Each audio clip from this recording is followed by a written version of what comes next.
mathematics. As you know, I told you in the last video that we will start another type of objective type question. So today we are going to start here not true type. New typology. So what will be in this not true type? Let us start. So which of the following is not true? It means what is to find out here? We have to find out which statement is false statement, right? There will be three statements which are true statement and one will be the false statements, and we have to find out the false one, right? So let us start reading it. So what is there? 5 is not the exponent of 2. Exponent means the power of 2 in the prime factorization of 144. So what is he talking about here? He is talking about the prime factorization of 144. So let us find out the prime factorization of 144. So it will be 2 7 times, 2 2 times, 2 3 times, 6 times, 36 times 2, 2 18 times, 2 9 times, 3 3 times. So we are interested in only the exponent of 2. So let us find out here how many 2's are there. 1, 2, 3, 4. So it means 2 raised to power 4 is there. Right? What is there? 2 raised to power 4. Now let us start checking. What is he saying here? 5 is not the exponent. What is here? Not. This word is very important to see. Not. What is here? That 5 is not the exponent of 2 in the prime factorization of this. So let us check. What is there? The exponent 4. So 5 is really not the exponent of 2. It means this is true statement. Right? Now 4 is not the exponent of 2. So what is our answer? Our answer is saying that 4 is the exponent. So what will we do here? It means this statement is the false statement. So it means this is our answer, not true. Not true. So it means answer is what? Option B, that 4 is not the exponent of 2 in the prime factorization of 144. Now let us do question number 2 of not true type.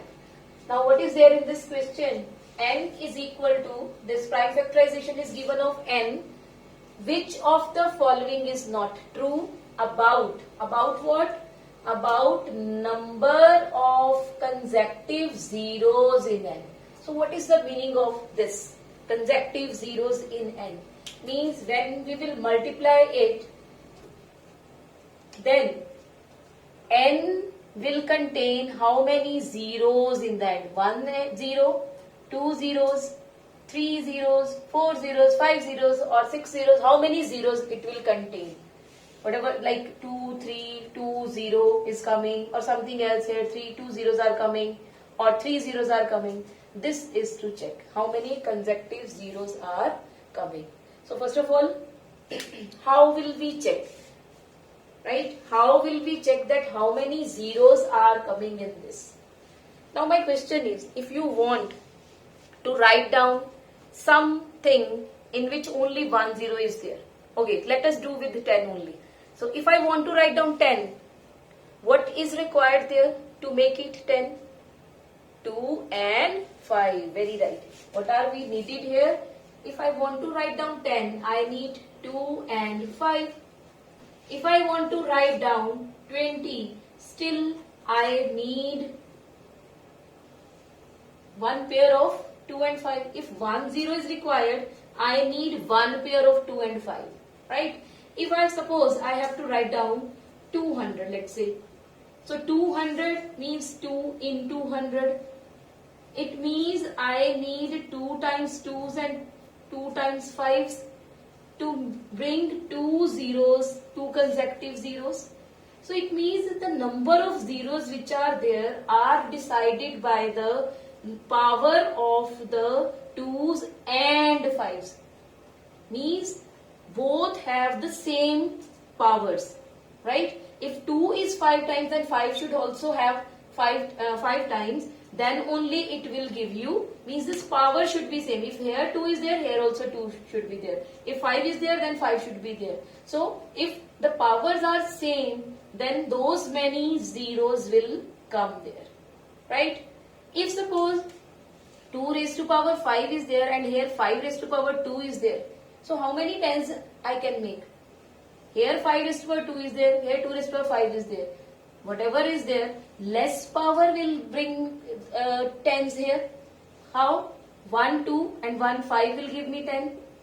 Here I took 1, 2 and 1, 5. Again I got 10. So it means these 2 5's and out of these 2 2's will give me 2 zeros in the end, right? So it means this will get 2 zeros in the end. So similarly, let us see here how many 2's and 5's are there. 2's and 5, right? Or nahi. I'm not speaking or. I'm saying here 2 and 5. So here if you see, here 2 power is 4, 5 power is 6. What is the least power? 4. Out of these two, 4. It means how many tens I can generate here? I can generate 4 tens here. So it means how many zeros will come? 1, 2, 3, 4. 4 zeros will come. So how many consecutive zeros are there? 4 consecutive zeros. So here if you see, n has not 6 consecutive zeros. We got here only that we get here that 4 zeros will come. It means 6 are not coming. So this statement is true statement, right? This statement is true statement. Now here n has not 2 consecutive zeros, very right statement because it has, we know, 4 zeros. N has not 3 consecutive zeros, this is also correct statement, very true. N has not 4 consecutive zeros. Now this statement is not true. So the answer will come out D. Answer will come out D. Now let us do question number 3. So let us find out which is not true. 198 square minus 112 square is not a prime number, is not a composite number, not an odd number, odd prime number, not an odd composite number. So means here what is asking you, first of all, the type of the number. So let us find out, is this number a prime number or a composite number? So how will we find out? Here what is there? 198 square minus 112 square. So first of all, how will we solve it? One way, you may multiply it 2 times and multiply it 2 times and then subtract. But better is to use this identity, a square minus b square. So what this identity is? A plus b into a minus b. Fine? A plus b into a minus b. So now if you see here, a is 198 and b is 112. So let us add them first of all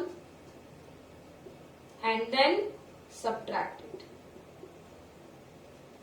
Now this is coming 310 and this is coming 86 after subtracting. So what can you say about this number now?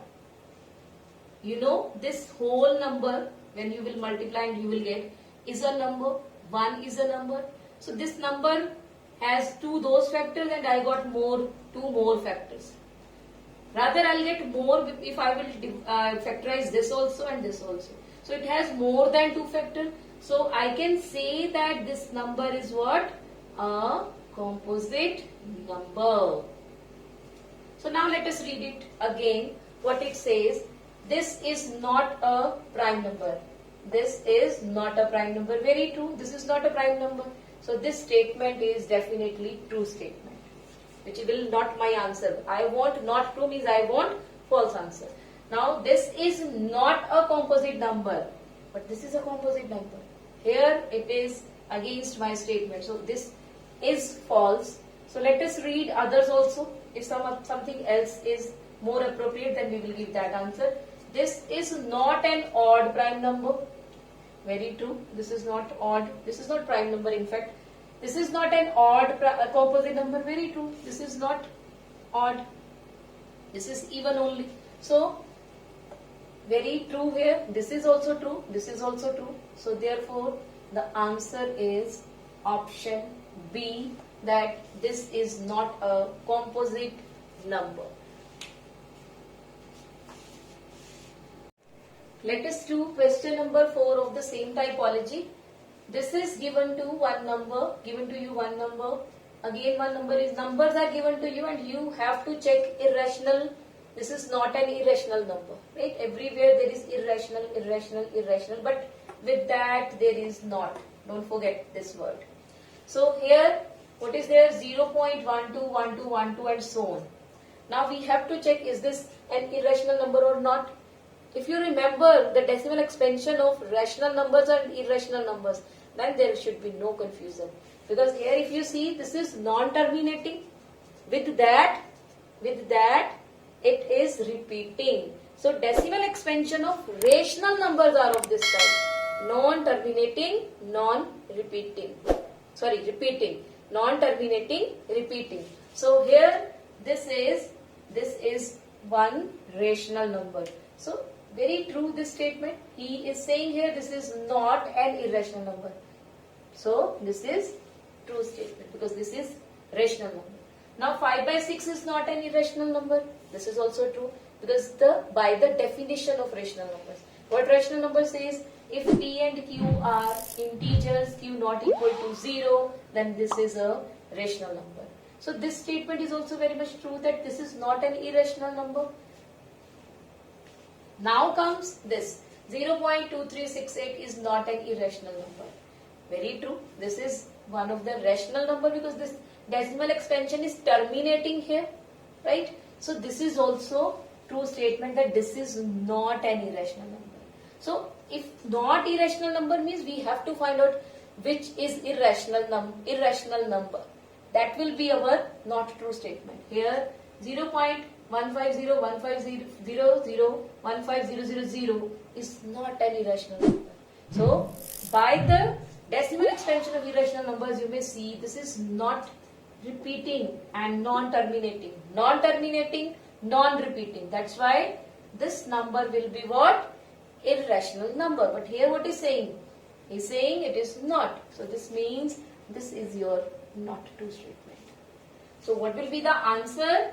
Answer will be option D. Right? So that's all for the not true type of questions. This is a new typology released by CBSE. Again, this is not new for competitive exams. Competitive exams, these types of questions were coming. But now in CBSE also we have to do these types of questions. If you have any kind of problem in other type of MCQs, like in which only one answer is correct and you have to tick, you want to understand those types of questions, you may tell me in the comment section, then I'll take those types of questions also in the next video. But if you do not have any kind of doubt, then I'll start with the chapter 2 polynomials. So till then, happy mathematics. Thank you.